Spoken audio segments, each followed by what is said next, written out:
السلام علیکم ورحمۃ اللہ وبرکاتہ۔ الحمدللہ رب العالمین، الصلاۃ والسلام علی سید الانبیاء والمرسلین وعلی آلہ وصحبہ اجمعین، اما بعد۔ تو میری پیاری سوشل میڈیا فیملی، میں ٹھیک ہوں الحمدللہ، آپ بھی ٹھیک ہوں گے انشاءاللہ۔ محرم کا مہینہ چل رہا ہے، آج کل محرم کے ٹاپک پر ہی میری ویڈیوز آئیں گی۔ آج میں آپ کو اپنی ویڈیو میں ماہ محرم کی فضیلت کے بارے میں بتاؤں گی۔ اگر ابھی تک آپ نے میرے چینل کو سبسکرائب نہیں کیا ہے تو پلیز سبسکرائب مائی چینل۔ ماہ محرم کی فضیلت پر خود قرآن پاک نے ناطق سے اللہ تعالیٰ نے 4 مہینوں کو حرمت والا مہینہ قرار دیا ہے، جن میں ایک مہینہ محرم کا ہے۔ حرمت کا مطلب یہ ہے کہ ان مہینوں میں جدال و قتال اور قتل و خون ریزی سے پرہیز کیا جائے۔ قتل و خون ریزی تو سال کے کسی بھی مہینے میں جائز نہیں ہے، لیکن اس مہینے میں خصوصیت سے بچنے کا حکم دیا گیا ہے۔ اس ممانعت کے باوجود اگر کوئی شخص اس مہینے میں قتل و خون ریزی یا کسی گناہ کا ارتکاب کرتا ہے تو اس کا گناہ اور دوسرے مہینوں کے مقابل میں 2 چند ہو جائے گا۔ اللہ سبحانہ وتعالیٰ کا ارشاد ہے، اِنَّ عِدَّةَ الشُّهُورِ عِندَ اللہِ 12 شَهْرًا فِي كِتَابِ اللہِ يَوْمَ خَلَقَ السَّمَاوَاتِ وَالْأَرْضِ مِنْهَا 4 حُرُمٌ۔ سورۃ توبہ کی آیت ہے، یعنی سال کے مہینوں کی گنتی اللہ کے نزدیک 12 مہینے ہیں۔ اللہ کی کتاب میں یہ اسی دن لکھ گیا تھا جس دن اللہ نے آسمان و زمین کو پیدا کیا۔ ان 12 مہینوں میں 4 مہینے حرمت والے ہیں۔ اللہ نے نبی محترم صلی اللہ علیہ وسلم نے متعدد احادیث میں ماہ محرم کی فضیلت کو بیان فرمایا ہے۔ ان حدیثوں میں بعض حدیثیں ضعیف بھی ہیں، ہم صرف صحیح حدیثوں کے بیان پر اکتفا کریں گے۔ عبداللہ بن عباس رضی اللہ عنہما کہتے ہیں کہ جب نبی کریم صلی اللہ علیہ وسلم ہجرت کر کے مدینہ تشریف لائے تو یہود کو آپ نے دیکھا کہ وہ عاشورہ یعنی 10 محرم کو روزہ رکھتے ہیں۔ آپ نے پوچھا کیا بات ہے، یہ لوگ اس دن روزہ کیوں رکھتے ہیں؟ لوگوں نے آپ کو بتایا کہ یہ دن ان لوگوں کے نزدیک محترم اور مبارک دن ہے۔ اسی تاریخ کو اللہ تعالیٰ نے موسیٰ علیہ السلام کی قوم بنو اسرائیل کو ان کے دشمن فرعون سے نجات دی تھی۔ اسی خوشی میں موسیٰ علیہ السلام نے شکرانے کا روزہ رکھا تھا، اس لیے یہود بھی روزہ رکھتے ہیں۔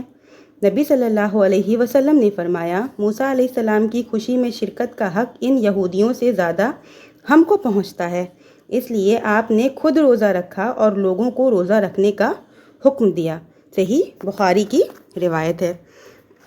ابو قتادہ رضی اللہ عنہ سے روایت ہے کہ رسول اللہ صلی اللہ علیہ وسلم سے عاشورہ کے روزہ کے ثواب کے بارے میں پوچھا گیا تو آپ صلی اللہ علیہ وسلم نے فرمایا، یکفر السنۃ ماضیۃ، یعنی عاشورہ کے روزے کا ثواب یہ ہے کہ اس سے گزشتہ 1 سال کا گناہ معاف ہو جاتا ہے۔ صحیح مسلم کی روایت ہے۔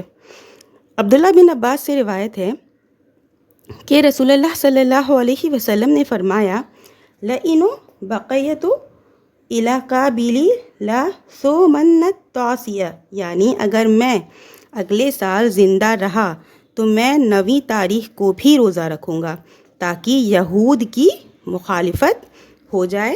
صحیح مسلم کی روایت ہے۔ ابو ہریرہ رضی اللہ عنہ سے روایت ہے کہ نبی کریم صلی اللہ علیہ وسلم نے فرمایا، افضل الصیام بعد رمضان شہر اللہ المحرم، یعنی رمضان کے روزوں کے بعد سب سے افضل روزہ اللہ کے مہینے محرم کا روزہ ہے۔ یہ بھی مسلم کی روایت ہے۔ سال کے 12 مہینے ہیں اللہ ہی کے مقرر کردہ، اس لیے سب اللہ کے مہینے ہیں، لیکن خصوصیت سے نبی کریم صلی اللہ علیہ وسلم کا محرم کے مہینے کو شہر اللہ کہنا اس مہینے کی فضیلت کی دلیل ہے۔ زمانے جاہلیت میں بھی لوگ محرم کے مہینے کو مقدس سمجھتے تھے، اس مہینے میں جدال و قتال نہیں کرتے تھے اور عاشورہ یعنی 10ویں محرم کا روزہ رکھتے تھے۔ اس سلسلے میں امام بخاری رحمۃ اللہ علیہ نے حضرت عائشہ رضی اللہ عنہا کی روایت نقل فرمائی ہے۔ حضرت عائشہ رضی اللہ عنہا فرماتی ہیں کہ قریش کے لوگ زمانہ جاہلیت میں عاشورہ کا روزہ رکھتے تھے اور رسول صلی اللہ علیہ وسلم بھی عاشورہ کا روزہ رکھتے تھے۔ پھر جب ہجرت کر کے مدینہ آئے تو آپ نے عاشورہ کا روزہ رکھا اور صحابہ اکرام کو روزہ رکھنے کا حکم دیا۔ بعد میں جب رمضان کا روزہ فرض کر دیا گیا تو آپ نے اختیار دے دیا اور فرمایا اب جس کا جی چاہے عاشورہ کا روزہ رکھے اور جو چاہے وہ نہ رکھے۔ بخاری کی روایت ہے۔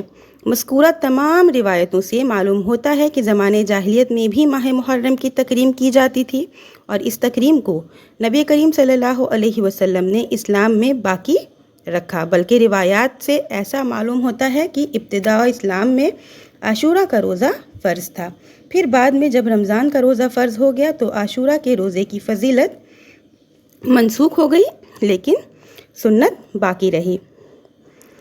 یہ ہے اہمیت اور فضیلت ماہ محرم اور یوم عاشورہ کی قرآن اور حدیث کی روشنی میں۔ لیکن ہم مسلمانوں کی یہ کتنی بڑی نادانی ہے کہ ہر سال یہ مہینہ اور اس کی 10ویں تاریخ آتی ہے، لیکن ہم کو یہ توفیق نہیں ہوتی ہے کہ عاشورہ کا روزہ رکھ کر اپنے ایک سال کے گناہ معاف کرائیں۔ ہاں، ہم میں سے ایک جماعت کا یہ حال ہوتا ہے کہ 10ویں محرم کو قسم قسم کے کھانے کی تیاری کریں گے، خوشی اور جشن منائیں گے، مجلسیں سجائیں گے اور بے سر و پاؤ کے قصے کہانیاں سنا کر ماحول کو گرم کریں گے۔ دوسری طرف ایک جماعت کا یہ حال ہوتا ہے کہ حضرت حسین رضی اللہ عنہ کے غم میں سینہ کو بیجائیں گے آگ اور زنجیر کا ماتم کریں گے، من گڑنت اور وضیع قصے سنا کر مگرمچھ کے آنسو گرائیں گے اور گروائیں گے، شان صحابہ میں گستاخیاں کی جائیں گی، گالیاں دی جائیں گی۔ اس افراط اور تفریط نے مسلم سماج میں دشمنی، بدگمانی اور دین بیداری کا ایک ایسا ماحول پیدا کر دیا ہے جو غیر مسلموں کے لیے اسلام میں تنفر کا سبب بن گیا ہے۔ اور اللہ تعالی ہم سب کو کتاب و سنت پر چلنے کی توفیق عطا فرمائے، آمین۔ ویڈیو زیادہ لمبی نہیں کروں گی، ویڈیو یہیں پر ختم کرتی ہوں۔ ماہ محرم کی فضیلت آپ کو انشاءاللہ سمجھ میں آ گئی ہوگی۔ نیکسٹ ویڈیو انشاءاللہ شہادت حسین رضی اللہ عنہ پر بناؤں گی، تو ملتے ہیں نیکسٹ ویڈیو میں۔ وعلیکم السلام ورحمۃ اللہ وبرکاتہ۔